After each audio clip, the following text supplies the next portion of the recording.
Os contratos de trabalho desempenham um papel fundamental na vida de qualquer empresa ou colaborador. E para entender melhor, inclusive, a importância desses contratos, vou conversar com a especialista a partir de agora, a doutora Larissa Santiago. Muito obrigado por ter aceitado esse convite.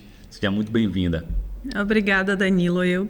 Sou eu quem agradece a oportunidade e esse espaço para que a gente possa dialogar sobre um tema tão importante que tem reflexos na vida dos empresários, né, empregadores de modo geral. Bom, então por que os contratos de trabalho são tão fundamentais para qualquer tipo de negócio? Danilo, veja só. A obrigação legal é a assinatura da carteira, o registro do contrato de trabalho. Então, a pessoa contratou, é um vínculo de emprego, preenche aqueles requisitos, nós temos ali a formalização. E muita gente acredita que basta assinar a carteira, que já está cumprindo com todas as obrigações e que aquilo ali é suficiente. E, de fato, está cumprindo uma obrigação legal. Mas imagine o seguinte cenário: você faz uma contratação em que você pode dispor de regras específicas e você não coloca. Você simplesmente se omite. Então, o contrato de trabalho nesse cenário, ele serve para essa finalidade, para estabelecer obrigações, para estabelecer regras específicas que vão ser adequadas àquela empresa, àquela realidade. Não vão ser genéricas. A nossa lei, ela traz ali questões de horário, de intervalo, mas outras possibilidades que podem ser negociadas, elas vão entrar no contrato de trabalho. Bom, um tema bastante atual é sobre o que deve constar ou não no contrato de prestação de serviço. É diferente, de fato, o que o empresário, o que o colaborador deve estar atento quando se fala em prestação de serviço? Pronto. Aí a gente precisa estabelecer a diferença entre uma relação de emprego e uma relação de trabalho. Uma relação de trabalho é muito mais ampla. Então, se eu vou prestar um serviço para outra pessoa, eu estou ali empregando minha força intelectual, física, eu estou executando um trabalho. É muito mais amplo. Para a relação de emprego, aí a gente vai lá para a CLT, artigo 2 e 3, o que é que configura uma relação de emprego? Temos requisitos muito específicos, mas e que já estão ali, né, previstos em lei. Quando a gente fala na prestação de serviços, eu não posso ter ali todos os requisitos da relação de emprego. Então, não basta fazer um contrato de prestação de serviço acreditando que eu estou fugindo da responsabilidade legal, porque isso aí pode gerar até um problema maior. Então, quando de fato é uma relação de trabalho, não enquadrada aqui numa relação de emprego, eu posso fazer sim um contrato de prestação de serviço, vou estabelecer ali a habitualidade, né, a forma em que aquele trabalho vai ser recorrente, vou estabelecer forma de pagamento, valor do pagamento, como é que se enquadra toda a obrigação, como eu vou cobrar aquela prestação de serviços, quais são as características. Então, o contrato, quanto mais individualizado, mais completo e mais adequado à relação ele vai ser. Bom, tem um tema também que é bastante necessário sobre as implicações legais que um contrato pode e deve ter quando se refere a conversas no WhatsApp, é algo bastante comum hoje. Todo mundo tem um grupo do WhatsApp do seu trabalho, né, da sua empresa, do seu negócio, e também de e-mails, né, um modelo mais antigo, mas que ainda é muito eficiente também. O que o contrato ele pode realmente falar de maneira legal sobre essas implicações de conversas privadas, tanto no WhatsApp quanto no e-mail? Sim, uma das finalidades do contrato ele de trabalho ou ali numa relação de emprego é justamente estabelecer essas regras. Elas podem já constar no contrato ou então em normas internas da empresa, mas aí você tem a possibilidade de estabelecer regras. Então, as comunicações que decorrem da relação de trabalho, de emprego, elas devem ser feitas por uma plataforma específica. Se isso constar no contrato e houver essa violação, a gente pode ter aí implicações no próprio contrato. Então, a gente tem essa possibilidade de estabelecer meios específicos de comunicação. Tem a possibilidade também de estabelecer regras, mesmo para o diálogo via WhatsApp. Então, o que pode, o que não pode, né, ser tratado em grupos de trabalho. Evitar mensagens com clientes, por exemplo. É muito comum que, né, o empregado ele queira utilizar o WhatsApp pessoal dele para resolver demandas da empresa. Se isso não está previsto no contrato, ele não está cometendo nenhum erro.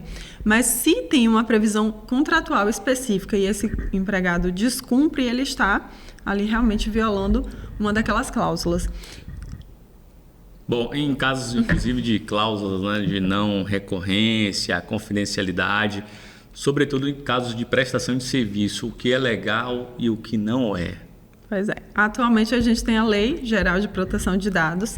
Essa lei já trouxe aí para a legislação brasileira uma ampla previsão, né, legal a respeito das regras de proteção de dados, e a partir dessa normativa nós temos a possibilidade também de incluir no contrato, não fugindo ao que já está previsto em lei, mas estabelecendo regras para isso, a respeito da confidencialidade, a respeito do tratamento de dados, como é que vai ser feito, como é que são recebidas as informações pessoais, os dados pessoais, porque hoje dados são o novo petróleo, né? Verdade. Então, é preciso estabelecer regras para isso, pode ser imposta a confidencialidade, regras específicas de como manusear os dados para evitar um vazamento, evitar que haja uma exposição indevida ou então uma utilização indevida mesmo na própria empresa.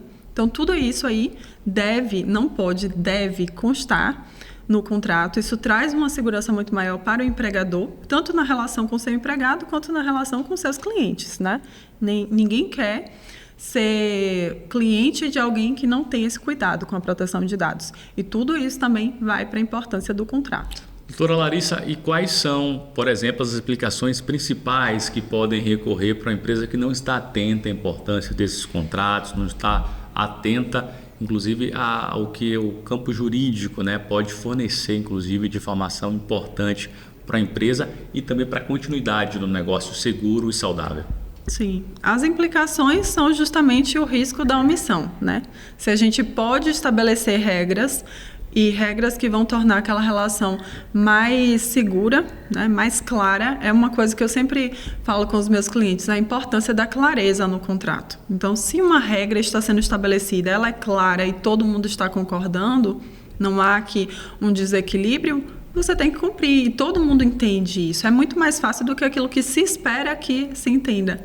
Né? A comunicação, ela envolve o entendimento, a compreensão do outro. Então, quando eu coloco tudo isso em contrato, eu tenho a segurança de que eu posso cobrar aquilo ali, como eu falei o exemplo, né? De não utilizar o WhatsApp pessoal. Se isso não está colocado de forma clara e objetiva, por escrito, e tem uma norma já prevendo aquilo ali, eu não posso cobrar. Eu não posso aplicar uma sanção ao empregado que descumpre. Então, os pontos mais importantes, a clareza, a segurança, eu vou poder cobrar, vou poder colocar isso, e se for o caso, até levar às vias judiciais, isso aqui. Eu vou ter também uma segurança jurídica muito maior, porque se eu levar às vias judiciais, eu vou poder me utilizar, né, daquela norma que foi colocada. E os impactos, né, disso. Os impactos nas relações internas, nas relações financeiras, na produtividade. Então, quanto mais claro e quanto mais específico o contrato, melhor. Eu só tenho uma ressalva a fazer, que às vezes as pessoas acham assim, se eu posso fazer um contrato, se eu posso estabelecer regras, eu vou fazer qualquer regra. E é importante a gente observar que esses contratos, eles devem estar subordinados ao nosso sistema legislativo. Então, eu tenho limites para o que eu posso regular. Por exemplo, eu não posso colocar um contrato que suprima completamente um intervalo para a refeição do empregado, ou então que coloque uma jornada exaustiva e que impossibilite o descanso. Justamente por isso a importância que esse contrato seja feito por um advogado que seja especialista, né, nessas relações, justamente para evitar que as regras que sejam colocadas não sejam anuladas posteriormente. A gente não tem aí um problema de coloquei, assinou, todo mundo concordou, mas isso é inválido. Então, essa segurança é muito importante. A negligência, ela continua sendo o principal erro do empregador, da empresa nesse momento?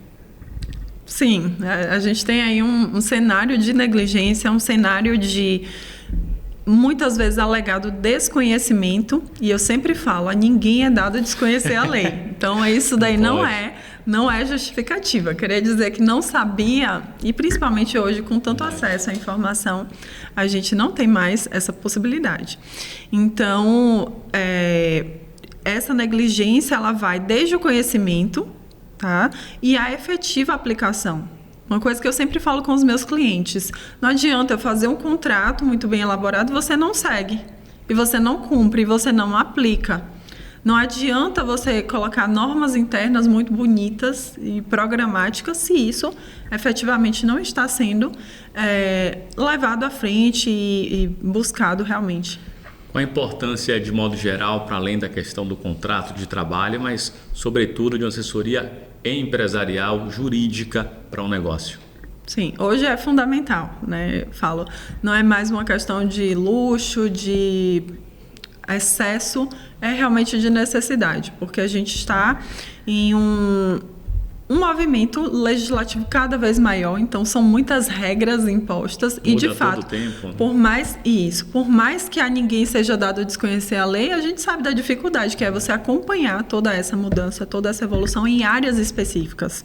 Então, alguém que resolve empreender hoje aqui, se essa pessoa precisa contratar um único empregado, ele vai ter aí diversas áreas no direito em que ele vai precisar de um suporte.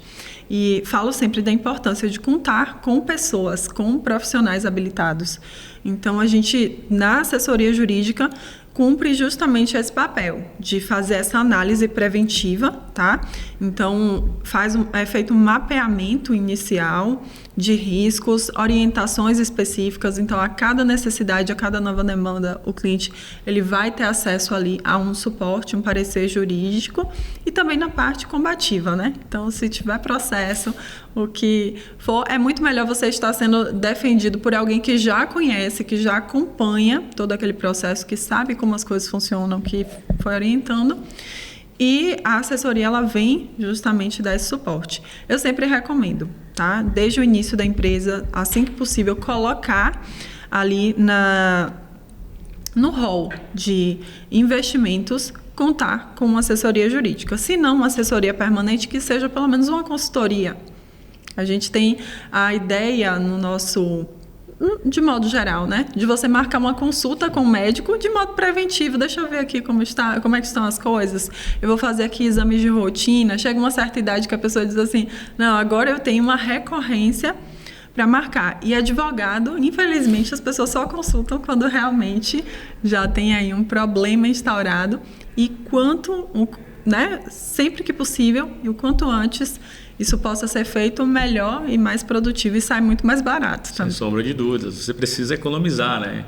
De maneira antecipada, de maneira recomendada, seguir as regras. Você não pode deixar passar isso de modo algum. Doutor Larissa, muito obrigado pela sua participação. Um forte abraço e espero que você retorne aqui em outro momento. Sim. Eu que agradeço a oportunidade, Danilo.